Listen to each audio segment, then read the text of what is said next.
തോട്ടമൊക്കെ ഉണ്ട് കേട്ടോ, അവരെന്നെ ഉണ്ടാക്കുന്നതാണ്.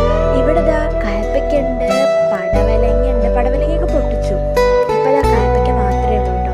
കയപ്പയ്ക്ക കുറേയൊക്കെ ഒരു 8-10 അങ്ങോട്ട് പൊടിച്ചുകൊണ്ട് പോയി. ഇപ്പം ആകെ ഇതാ 2 ഉള്ളൂ. ഇതാ പിന്നെ വെള്ളരിക്കുണ്ട്.